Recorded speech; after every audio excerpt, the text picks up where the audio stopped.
شیطان پیدا کرتا ہے. تعلقات میں خرابی یہ بادھائیں شیطان پیدا کرتا ہے.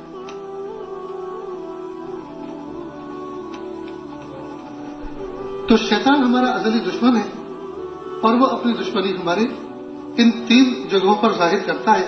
ایک جسم پر، دوسرا کاروبار پر اور تیسرا تعلقات پر. پھر حضرت فرماتے ہیں کہ اگر کوئی آدمی ان تینوں چیزوں سے متاثر ہے، چاہے وہ بیماری جسمانی ہو یا روحانی، چاہے تعلقات خراب ہو، چاہے مالی پریشانی ہو، کسی بھی چیز میں بندہ اگر مبتلا ہے، یہ تینوں چیز میں مبتلا ہے، یہ 2 چیز میں مبتلا ہے، تینوں میں اگر کوئی مبتلا ہو تو وہ تو بہت قابل رحم ہے. اس صورت میں کا ایک وظیفہ بتایا جاتا ہے، اس کا اگر اہتمام کرے تو اللہ رب العزت عافیت نصیب فرمائے. سنیں اور دل کے کانوں سے سنیں. الحمدللہ اس عاجز نے جب اس وظیفے کو کرنا شروع کیا، ایام حج گزرنے کے بعد 3-4 دن ان سے ملاقات ہوئی، ہم نے بتایا اور ہم نے فجر کے بعد اور مغرب بعد اس کو پڑھنا شروع کیا. تو مجھے خاص قسم کی تکلیف تھی سر میں.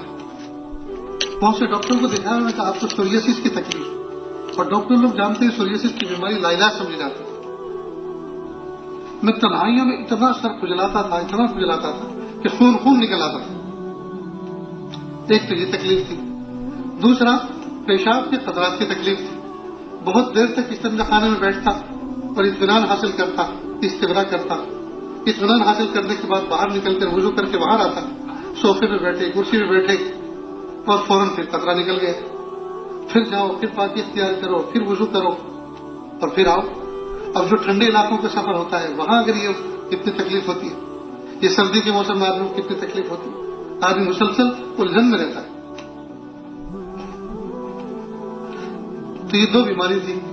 3 یا 4 دن میں نے اس وظیفے کو کرنا شروع کیا، اللہ پاک نے جڑ سے ختم کر دیا.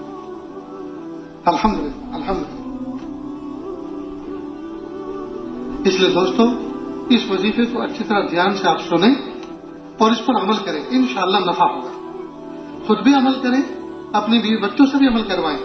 اس لیے کہ شیطان کا ٹارگیٹ ہم اعتکاف والے ہی نہیں ہیں کہ اعتکاف کی نیت کر کے بیٹھے ہوئے ہیں اور نیک بننے کے لیے آئے ہیں، اپنی اصلاح چاہتے ہیں، اپنے اندر سے رذائل کو نکالنا چاہتے ہیں جی، اور فضائل پیدا کرنا چاہتے ہیں. تو شیطان ہم سے دشمنی جو ہے لے بیٹھا ہے اور اڑ بیٹھا ہے کہ ان کو اللہ کے محبوب بندہ نہیں بننے دینا. صرف ایسا نہیں ہے بلکہ وہ تو ہماری نسلوں سے، حضرت آدم علیہ السلام کی نسلوں سے دشمنی مول لیے ہوئے. اس لیے جو ہمارے بیوی بچے ہیں، جو خاندان کے افراد ہیں، دوست احباب ہیں، ان تمام کو بھی بتائیں اور ان کو عمل پر کھڑا کریں. عمل کیا ہے؟ سب سے پہلے ایک تو فجر کے بعد کرنا ہے اور دوسرا مغرب بعد کرنا ہے. سب سے پہلے درود شریف پڑھنا ایک بار. دوسرا اعوذ باللہ اور بسم اللہ کے ساتھ سورہ فاتحہ پڑھنا ایک بار. تیسرا بسم اللہ کے ساتھ آیت الکرسی. چوتھا بسم اللہ کے ساتھ سورہ اخلاص قل هو اللہ احد کی پوری سورت. پانچواں بسم اللہ کے ساتھ سورہ فلق قل اعوذ برب الفلق کی سورت. چھٹا بسم اللہ کے ساتھ سورہ ناس قل اعوذ برب الناس کی پوری سورت. ساتواں ایک چھوٹی سی آیت ہے، چھوٹی سی دعا ہے، 1 سطر کے برابر. یا عزیز یا حمید یا ذل عرش المجید اصرف عنا شر کل جبار عنید. بہت بھاری بھرکم الفاظ ہیں. یا عزیز یا حمید یا ذل عرش المجید اصرف عنا شر کل جبار عنید. جب اصرف عنا پر پہنچے تو آپ اپنی تکلیف کا تصور کریں. کیا تکلیف ہے آپ کو؟ جسمانی بیماری ہے، جسمانی بیماری میں ظاہری بیماری ہے، باطنی بیماری ہے، یا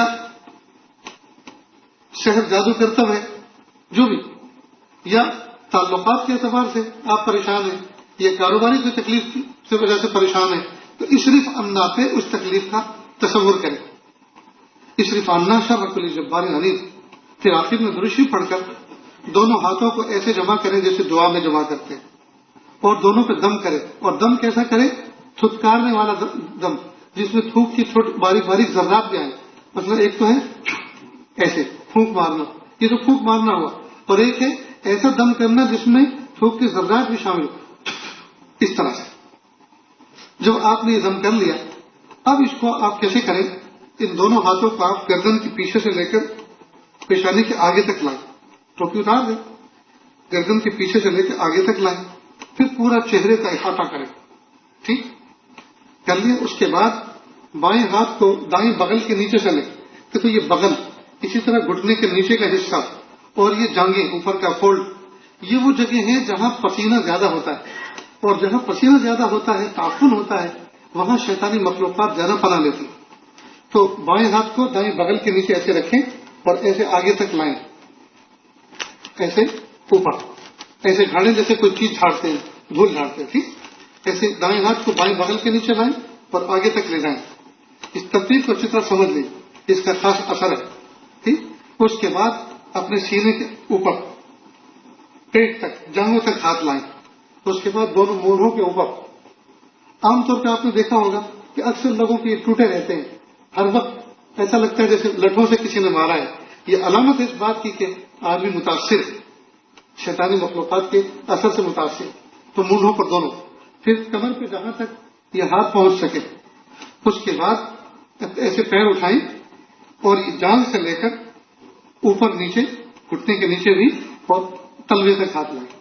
ایسے ہی بائیں پیر تلوے تک ہاتھ لائیں، اوپر نیچے ہاتھ پھراتے ہوئے. یہ آپ کا حصار ہو گیا، شیطانی مخلوقات کے اثر سے آپ کا حصار ہو گیا. سمجھ گئے؟ آپ اللہ کی حفاظت میں آ گئے.